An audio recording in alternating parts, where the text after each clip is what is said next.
Hello everyone, welcome to my daily blog. Kalpana's blog থেকে বলছি। And তোমরা যারা নতুন তারা অবশ্যই সাবস্ক্রাইব ফলো করে দিও, অ্যান্ড যারা আগে থেকেই রয়েছে তারা লাইক কমেন্ট শেয়ার করতে কিন্তু ভুলো না। তো চলো, অনেক মেকআপ নিয়ে তোমাদের সাথে ব্লগ করেছি। তো আজকে একটা স্পেশাল ডে, যেটা আমাদের এবং মা বাপির জীবনের স্পেশাল ডে। তো সেটাই তোমাদের কাছে শেয়ার করতে চলেছি। অ্যান্ড কী স্পেশাল ডে সেটা জানতে হলে কিন্তু শেষ পর্যন্ত ব্লগটিকে কন্টিনিউ করতে হবে। তো চলো, মা বাপিকে রেডি করে নিলাম। অ্যান্ড কাজ থেকে বাড়ি আসার সময় অনেক কিছু শপিং করেছি, অ্যান্ড সেগুলো দিয়েই কিছু করার চেষ্টা করেছি। তো সেটাই তোমাদের সাথে শেয়ার করছি। তো মাকে রেডি করে নিলাম, অ্যান্ড বাপিকেও রেডি করা হয়েছে। সেই ক্লিপটা নেওয়া হয়ে উঠতে পারেনি, কারণ অনেকটা রাত হয়ে গেছিলো। তো এত রাত হয়ে গেলেও ভালো লাগবে না। তো চলো, ফাইনালি আমি আমার মতো করে ছোট্ট একটা সুন্দর ডেকোরেশন করেছি। সেটা কেমন লাগলো অবশ্যই জানিও। একদম 5 থেকে 10 মিনিটের মধ্যে এইসব করে ফেলেছি।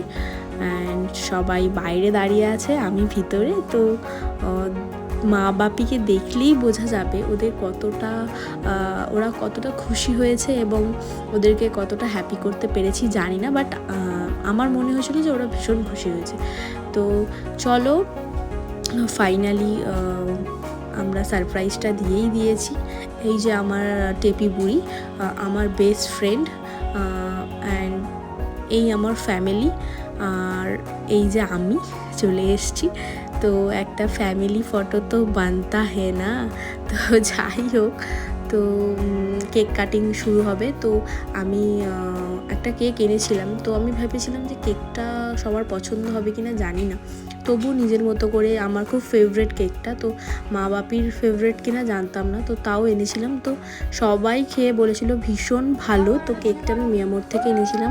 থ্যাংক ইউ সো মাচ মিয়ামোর, এত সুন্দর একটা কেক আইটেম রাখার জন্য। তো চলো, মালা বদল হয়ে যাচ্ছে। তো মালাটা গিফট করেছে আমারই ননদিনী। তো আমি ওই সময় মালা কোথাও পাচ্ছিলাম না। তো ও যেহেতু সল্টলেকে যায় অফিসে, তো ওখান থেকে এনে দিয়েছিল। খুব সুন্দর মালাটা, খুব কিউট। অ্যান্ড চলো, মালা বদল তো কমপ্লিট হয়ে গেল। বাপি মায়ের পুরনো স্মৃতি হয়তো তখন মনে পড়ছিল। বাপি বলছিল বারে বারে যে পুরনো স্মৃতি মনে পড়ে যাচ্ছে। তো যাই হোক, 30 বছররা কীভাবে কাটিয়ে ফেললো নিজেরাই জানে না। তো ওদের ভালোবাসা যেন সারা জীবন অটুট থাকে। এবং আমি আবার বলছিলাম যে 3বার 4বার। তো সত্যি কথা, বাপি একদমই বিরক্ত হয়নি। অ্যান্ড আমি যেগুলো বলছিলাম সেগুলো করেও যাচ্ছিলো। তো এইটাই আমার কাছে প্রাপ্তি, যে আমি নিজেও খুব হ্যাপি একজন মানুষ এবং হই হুল্লোড় করেই বাঁচতে চাই। তো সেগুলো নিয়েও ওরাও খুব আনন্দ করে, আমাকে খুব অ্যাপ্রিসিয়েট করে এগুলো করলে। তো যাই হোক, আমার তরফ থেকে একটা ছোট্ট গিফট মায়ের জন্য। তো ওইটুকু টাইমের মধ্যে সত্যি কথা কিছু করতে পারিনি, যতটুকু পেরেছি ততটুকুই করতে পেরেছি। তো আমি জুয়েলারিটা এনেছিলাম লক্ষ্মীশ্রী জুয়েলার্স থেকে। অ্যান্ড জনসন ঘোষ দাদা ভীষণ মানে সুন্দর জিনিসটা, এবং থ্যাংক ইউ সো মাচ এত সুন্দর অ্যান্ড কম সময় এত সুন্দর জিনিস আমাকে সাজেস্ট করার জন্য। আমার খুব ভালো লেগেছে, এবং আমার যত ফেসবুক ফ্রেন্ডস তারা সবাই জিজ্ঞাসা করেছে যে কোথা থেকে নিয়েছো। একদম খুব ভালো, এবং হলমার্ক জিনিসটি, পলা ব্রেসলেট। তো ডিজাইনটাও খুব সুন্দর। তো thank you so much Lakshmishree jewellers. যাই হোক, ওর অনেক ব্রাঞ্চ আছে, যারা চাইছো ওখান থেকে অবশ্যই কিনতে পারো। তো মা বাপির তো ভীষণ পছন্দ হয়েছে, এবং বাপির জন্য একটি গিফট নিয়ে এসেছিলাম।